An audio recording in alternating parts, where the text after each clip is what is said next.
Who would have thunk it? Right, we got this place freaking stocked up. And yeah, this might seem like an overnight kind of whatever, as though this has just spawned in. Not exactly. This has been quite a while in the making.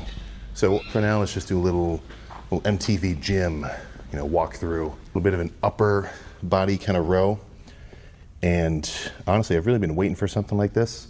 A lot of these pieces I'm kind of almost inspired by from World Gym Cincinnati. Isolateral pull down over here.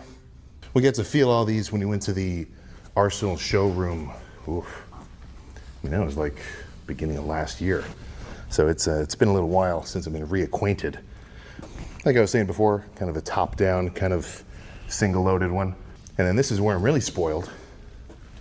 The fourth Arsenal pullover that's kind of made it into freaking production. So this is something I've been missing out on. Most interestingly about this whole stack, these are heavy. I've seen some that just go to 200.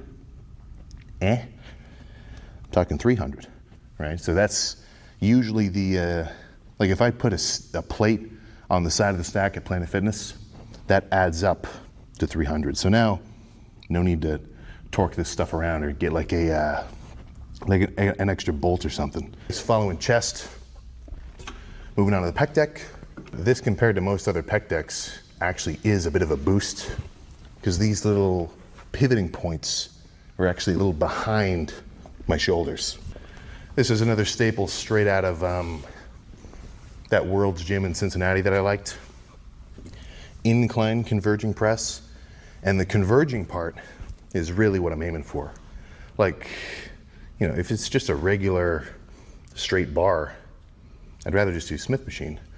But the fact that as you press up, these handles get closer together, it kind of adds a little bit of almost like a fly motion contraction. Next to the rack, Smith machine, which sometimes I might not pick a Smith if I go to a certain gym if it's angled, right? So this one can be adjusted on the back end to be a little bit more, I guess you could say kind of declined versus vertical. And this one's set up for vertical, which is pretty much perfect for me because that means I don't have to face a specific way if I want to squat in here. Out of everything that changes up a dumbbell side lateral, I'd say this is pretty much my favorite. So this is one that's kind of been itching to be delivered for me. Overhead tricep extension. You don't see these. I don't know if I've ever seen one of these in Ohio before. There was one in Hilton Head, and I think I saw one, I'm trying to think where else. Yeah, no, I couldn't tell you. But in terms of isolation, laying hamstring curl, seated leg extension, and then donkey kind of calf raise. I guess, I can only show it here, but that machine will have safeties too. So on none of these, if it's just me, do I ever want a situation where I got a bunch of weight, I can't re-rack it, and it's gonna come down on me. So same thing here. This big ass freaking leg press has these safety pins.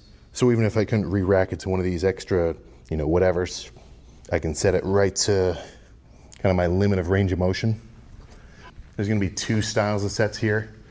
Probably heavy, regular, basic ones, like just deep squat, flat foot. But I wouldn't be surprised if even with no weight, I do some leg extensions and immediately jump over to do like some kind of Tom Platz style, like real deep sissy squat stuff. There's kind of a funny clip at one of the gyms I've been to that has an Arsenal pendulum squat where this was not installed yet. There was no safety down there. So same thing, now I can really load this thing up without fear of smushage because I can set that right to the bottom, and then if the rep can't get all the way back up to either this top pin or the second one, I can still, I guess not pin myself. Yeah, this is what we'll be working with. I'll still bounce around different gyms. Like this won't be the only one I go to, but this will probably be the only one I go to, at least for a while, because I got to break it in.